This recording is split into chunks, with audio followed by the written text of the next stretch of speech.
My name is Ninoska Worrell. Today I'm doing my presentation, the ceremonial speech on Rosa Parks. As we all know, Rosa Parks was a civil rights leader. She was born on February of 1913 in Tuskegee, Alabama. She was a small child. She went to school in a segregated school that were only for blacks. Her parents moved to Montgomery, Alabama to pursue a better education for her. She went to school up to the elementary school, and in high school she had to drop out because her grandmother was ill, so she had to get a job.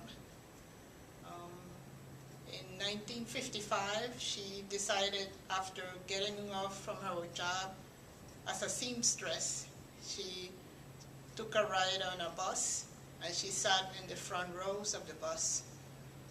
She was told the bus was full, and she was told by the bus driver to move from that seat and let the white passengers that were getting in the bus to get up and let them sit there, and she refused. So the bus driver told her if she didn't get up and move, she would be arrested. And then she resisted, so he called the police, and she was taken into custody.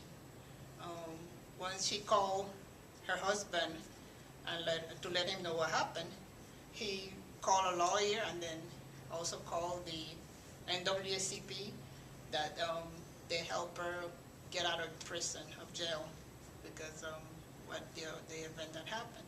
And then that night, all the churches and all the leaders of that community decided to boycott the buses, because it was unfair that the black riders had to get up from their seats to let the white people getting on the bus get the seats. So they decided to make flyers, over 35,000 flyers, and they distributed those flyers all over the community, all the churches in the community.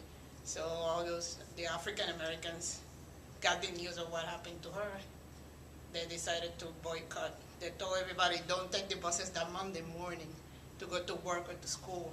If you could afford to walk to work, walk to school, or stay home, but don't ride the buses at all. So that's what they did. They did that Monday. They did carpooling. Other people that had cars helped those people that didn't have cars. So they took each other, round trip. So none of the African Americans took the buses. So the buses sat there for months and months and months, and nobody, rode the bus. The African Americans didn't ride the buses. So finally, the U.S. Supreme Court decided on that segregation based on Rosa Parks' lawsuit, saying that it was unconstitutional for them to not allow black African Americans to ride the buses together with the white riders. So she sued them, and according to the Supreme Court, they say it was unconstitutional, that segregation in public transportation was illegal. So they finally decided to take that rule out of the Montgomery laws and stuff. So she appealed the case and she won.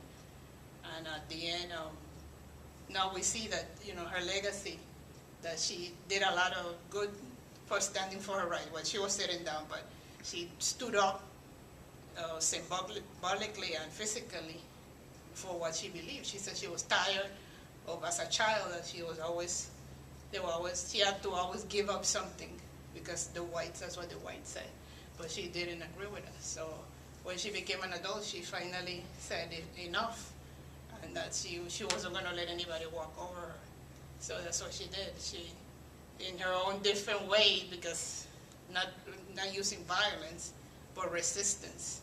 So she decided not to give up her seat, and then now we see that her legacy, we're benefiting of her legacy now because of what she did. And especially as a woman in that time, that most women really usually were homemakers or didn't have a job. But she stood up for her belief, and then now we could reap the benefits of what she did, because she made a lot of sacrifices. At that time, she lost her job. She was fired from her job for standing for not for resisting, and her husband also lost his job. So neither one of them had any income coming in until she moved from that area and found another job someplace else. So we should appreciate what she did, because that's a lot of sacrifice she made. At the end, in the 1970s, her husband died of cancer, then her brother died, and then her mom also died before that. So she didn't have any relatives in the 1980s. They all were passed away, so she dedicated herself again to the cause of civil rights. So she continued, she created a foundation to help African American children and other children to get education in college and other places. So we see her legacy is a big legacy. I don't see anybody now doing what she did back then as an African American or as a woman or as a man. We don't see that in this generation. Now we don't see that. So it's a good example of bravery, dedication, and standing up or sitting down for what you believe. So I admire her as a person because she stood up for something that usually we don't see that today.